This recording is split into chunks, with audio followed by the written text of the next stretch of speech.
اس جیسا خوش نصیب انسان کوئی نہیں، اللہ ہمیں بھی ایسا بنا دے۔ اسی طرح نبی کریم صلی اللہ علیہ وسلم نے فرمایا سجدے کی حالت میں اللہ سے جو دعا مانگو اللہ قبول کرتے ہیں، کیونکہ اللہ کے سب سے قریب انسان سجدے کی حالت میں ہوتا ہے۔ تو آپ نے فرمایا فَأَكْثِرُوا فِيهِ الدُّعَاء، اپنے سجدے میں کثرت کے ساتھ دعائیں مانگا کرو۔ اب یہاں اکثر لوگ پوچھتے ہیں جی اگر اپنی زبان میں مانگ لے، میرے عزیز بھائیو، پہلی تکبیر جو نماز کے لیے کہتے ہیں اسے تکبیر تحریمہ کہتے ہیں، جو دنیا کی ہر چیز کو حرام کر دیتی ہیں، اور جب تک سلام نہیں پھیرتا عربی کے علاوہ یا ان مسنون کلمات کے علاوہ کوئی نہیں کہہ سکتے جو اللہ اور اس کے رسول نے سکھائے۔ تو اس لیے ہمیں دعائیں یاد کرنی چاہیے تاکہ ہم اپنے رب سے مانگ سکیں، لے سکیں۔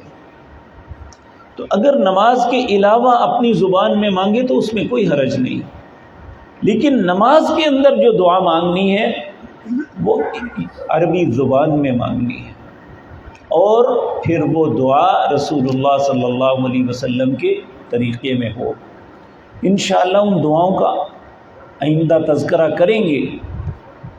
ہمارے ذوم میں یہ ہے کہ بعض لوگ سجدے میں جاتے ہیں، 3 مرتبہ سبحان ربی الاعلیٰ پڑھا اور خاموش ہو جاتے ہیں، جبکہ رسول اللہ سے بہت سی دعائیں ثابت ہیں۔ سبحانک اللہم ربنا وبحمدک اللہم اغفر لی، سبوح قدوس ربنا ورب الملائکۃ والروح، اللہم انی اعوذ برضاک من سخطک وبمعافاتک من عقوبتک واعوذ بک منک لا احصی ثناء علیک انت کما اثنیت علی نفسک، اللہم اغفر لنا ذنوبنا كلها دقها وجلها اولها وآخرها وعلانیتها وسرها۔ اسی طرح نبی کریم صلی اللہ علیہ وسلم اپنے سجدے میں یہ دعا بھی پڑھتے، اللہم لک سجدت وبک آمنت ولک اسلمت انت ربی سجد وجہی للذی خلقہ وصورہ وشق سمعہ وبصرہ بحولہ وقوتہ فتبارک اللہ احسن الخالقین۔ اللہ اکبر۔ ایک واقعہ یاد آ گیا، حرم کے اندر ایک بزرگ شخصیت ہیں جن کا نام ڈاکٹر وسیع اللہ عباس ہے، یہ عرصہ دراز سے حرم کے اندر درس دیتے ہیں۔ انڈیا سے ان کا تعلق ہے، اور ایک بہت سے یعنی دور دراز علاقے سے ان کا تعلق ہے۔ 30 سال تک مکہ یونیورسٹی میں ام القریٰ میں حدیث کی تعلیم دیتے رہے۔ 4 یا 5 ایسے علماء ہیں جو حرم کے امام ہیں، ان کے شاگرد۔ ان کا ایک دفعہ انٹرویو آیا تو انہوں نے سوال کیا کہ کہاں سے اٹھے اور کہاں پہنچے، یہ عزت اللہ نے آپ کو کیسے دی؟